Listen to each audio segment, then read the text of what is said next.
나 서울중앙지검 강력부 강철중 검사다. 이런 검사 있다 없다. 서류철 들여다보기보단 잠복 근무가 체질에 맞고 부하와 동료를 지키기 위해서라면 총기 사용도 올라잇. 바로 영화 공공의 적 2에 등장하는 검사 강철중이 그 주인공. 한편 여기에 대해 할 말 많다는 대검찰청 검사님들. 저도 뭐 싸움 못하길 마찬가지입니다. 네, 그래 보입니다. 현실 속 공공의 적을 일망타진하기 위해 오늘도 열심히 뛰고 있는 대한민국 검사들의 현주소를 꼼꼼히 짚어보자. 안녕하십니까. 오늘 준비한 영화는 공공의 적 2입니다.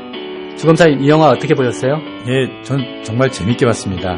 특히 이 영화 감독님이 투캅스 실미도덕을 만든 강우석 감독님이잖아요. 네, 그렇죠. 그분 영화 보면 상남자들의 매력이 물씬 풍기는 영화들을 만들어 오셨는데요. 이 영화에서도 정의와 사약을 대비시켜 불꽃 튀는 액션씬들이 나오는데 정말 재밌게 봤습니다. 네, 그렇습니다.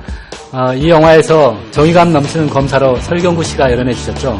그리고 사약을 대변하는 인물로 정주로 씨가 열연하셨고요. 이제 본격적으로 이분들의 열연 보면서 우리 이야기해볼까요? 네, 가시죠. 이 영화가 가장 주목받았던 점이 실제 검사들의 일상을 있는 그대로 충실히 살리려고 노력했다는 점이 아닐까 싶은데요. 네, 맞습니다. 영화에서 저는 이 식당 나오는 장면 보고 정말 반가웠습니다. 그렇죠. 이 식당이 대검찰청과 중앙지검 바로 옆에 붙어 있어 우리 검찰청 직원들도 자주 찾아가는 곳인데 영화에서 보니까 느낌이 색다르더라고요.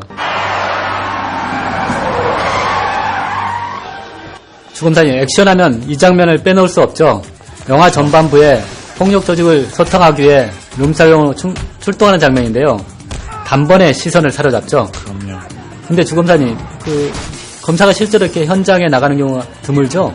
예, 맞습니다. 중요 사건을 수사할 때 압수수색 현장 같은데 검사가 직접 나가는 경우도 간혹 있지만은 실제 통상적으로 검사는 사무실에서 전화로 검찰 수사관들의 현장 수사 상황을 보고받고 또 전화상으로 지휘하고 그런 일을 하게 되는 걸로 알고 있습니다. 사실 저도 검사 되기 전에는 검사가 조직폭력배를 체포하는 현장에 나가서 격투도 하고 그러는 줄 알았거든요. 근데 솔직히 말씀드리면 제가 싸움을 잘 못하는 편입니다. 그러다 보니까 잘못하다가 현장에서 얻어맞기로 하면 어떡하냐. 그래서 검사 되려고 할 때 고민이 많이 있었습니다. 저도 뭐 싸움 못하길 마찬가지입니다. 네, 그래 보입니다. 모두 연장을 내려놓는다. 실시. 야! 빈총 들고 쇼하는 거 지겹지도 않냐? 액션 영화의 극적 구성을 위해 사용하는 소품 중 하나가 바로 총인데요. 이 영화에서도 검사가 총을 들고 현장을 지휘하는 장면이 나오잖아요. 주검사님, 근데 실제로 검사가 총을 소지할 수 있나요? 결론부터 말씀드리면 검사도 총을 소지하는 것이 불가능하진 않지만 실무상은 거의 없습니다.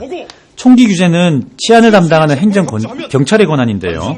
경찰관 직무집행법상 총기를 소지할 수 있지만 검사는 법령에 의해서 직무상 총기를 소지할 수 있는 지위에 있지는 않습니다. 하지만 사회적 지위 또는 업무의 성격상 신변의 위협으로부터 자신의 몸을 보호하기 위해서 권총 소지가 필요하다고 인정되면 지방경찰청장의 허가를 얻어서 호신용 권총을 소지할 수도 있겠죠. 아, 그렇군요. 근데 제가 2000년도에 검사로 인간했는데 뭐 총을 소지한 적도 없고 또 그런 말 들어본 적도 없어요. 아, 근데 저는 2005년경에 실제로 권총을 쏘아본 경험이 있습니다. 아, 그래요? 예. 이 영화를 상영한 뒤에 우리 그 당시에 모시던 부장님께서 우리도 검사인데 총 한번 쏘보자고 하시면서 부원들 데려가서 근처 사격장에서 권총 몇 발씩 쏘본 경험이 있습니다. 아, 재밌는 경험이었겠네요. 네, 재밌었습니다. 사실 이 영화에서 검사가 총을 들고 현장을 지휘하는 장면 나오는데 법적으로는 물론 가능한 상황이겠지만은 사실과는 많이 다르잖아요. 물론 이제 영화라는 게 현실 그대로 묘사한다면 재미도 없고 그래서 극적 재미를 위해서 실제로 현실과 다르게 과장을 하는 경우가 있을 수는 있겠죠. 감독이나 PD들도 그런 점 때문에 알면서도 일부러 현실을 좀 과장하거나 왜곡하지 않나 그렇게 생각합니다. 재산보유 현황 철저히 파악해 주시고, 명선재단의 운영자금 흐름을 파악해 주시는데 필요하면 금감원에 협조 좀 하시고요. 저는 개인적으로 영화 속 검사실과 실제 검사실을 보면서 비교해 보는 것도 굉장히 흥미로웠습니다.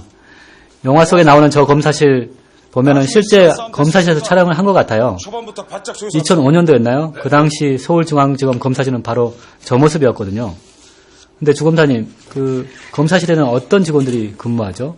수사부서 중에서 경찰이 수사해서 검찰에 송치한 사건을 담당하는 형사부의 경우에는 보통 검사 1명, 검찰 수사관 2명, 실무관 1명 이렇게 근무하는 경우가 많습니다. 그리고 특수부 강력부 같이 범죄 첩보를 입수해서 직접 수사하는 인지부서의 경우에는 형사부보다 검찰 수사관도 더 많고요. 국세청, 세관 같은 유관기관에서 파견된 공무원들도 함께 근무하는 경우를 볼 수 있습니다. 연락이 제대로 안 됐습니까?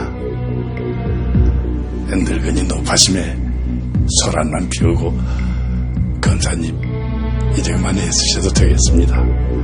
우리 한상우 이사장님이랑 오해 다 풀었어요. 빈 검사님, 예. 한상우의 계략으로 안효준 이사가 한상우를 상대로 고소한 사건이 결국 취소되고 마는데요. 그래도 강철중 검사는 수사를 계속합니다. 이게 가능한가요? 예, 가능합니다. 모욕죄 등과 같이 피해자가 고소를 해야만 처벌할 수 있는 친고죄의 경우에는 고소인이 고소를 취소하면 수사를 계속할 수 없지만 그 밖의 사건의 경우에는 고소인이 고소 취소하더라도 처벌 가치가 있다고 판단되면 검사가 수사를 계속할 수 있습니다.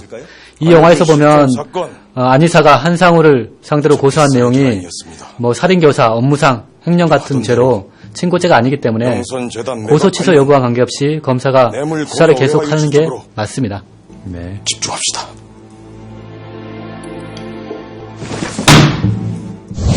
꼼짝달싹 못하게 증거 찾아서 곧바로 긴급 체포로 가지.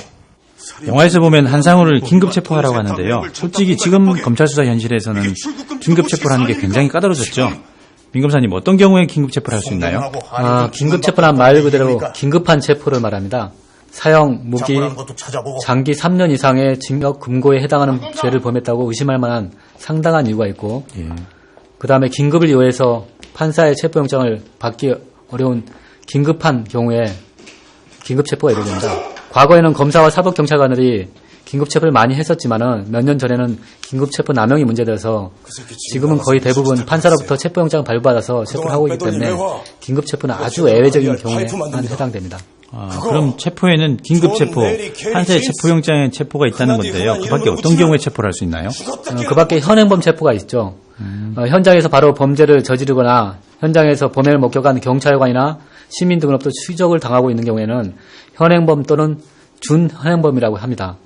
그 경우에는 체포영장이 없고 경미한 범죄에서 긴급 체포의 요건이 해당되지 않는 경우라도 체포를 할 수 있죠.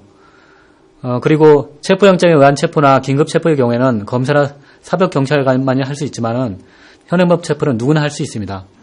다만 이제 일반 시민이 현행범을 체포하는 경우에는 곧바로 수사기관에 신고해서 그 현행범을 인계해야 한다는 그런 차이가 있죠. 네.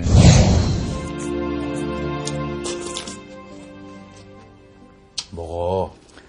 주검사님, 저기 검사가 집무실에서 피의자와 함께 설렁탕 먹는 장면 나오잖아요. 예.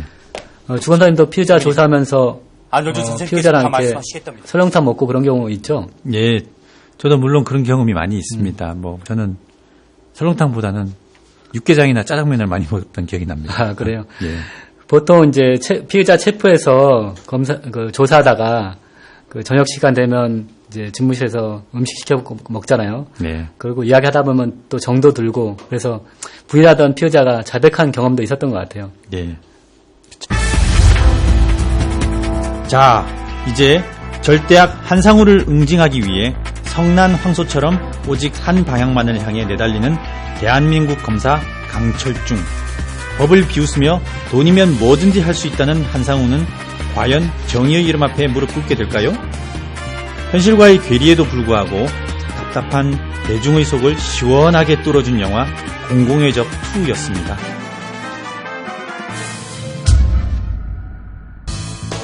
주검사님, 이 영화 다시 보니까 정말 감회가 새롭네요. 열혈 검사가 주인공으로 나와 정말 뿌듯했거든요. 민검사님뿐만 아니라 검사, 수사관, 실무관 등 이 영화를 봤던 모든 검찰 구성원들이 민검사님하고 똑같은 생각이 있었을 겁니다. 오죽했으면 그 당시에 이 영화를 함께 봤던 저희 부장님께서 주검사하고 우리도 강철중 검사처럼 권총도 한번 쏘보자고 하시면서 사격장으로 부원들 다 데려가셨겠어요? 네, 아무튼 정말 감동적인 영화였는데 우리 영화 제작진들에게 감사 말씀 드리면서 마무리 짓죠. 우리 한 말씀 하시죠. 저는 이 영화를 쭉 보면서 강철중 검사의 명대사 한마디가 생각이 나는데요. 이런 놈 못 잡는 검사라면 쪽팔려서 검사 안 한다 이러지 않습니까? 네. 저도 앞으로 잘하지는 못하더라도 적어도 쪽팔리는 검사는 되지 않아야 되겠다 이런 결심을 하게 됐습니다. 이 영화를. 네, 주검사님 말씀 들어보니까 저희가 장시간 영화 보면서 대안하는 효과가 있었던 것 같습니다. 자, 그럼 저희는 이만 인사드리도록 하겠습니다. 감사합니다.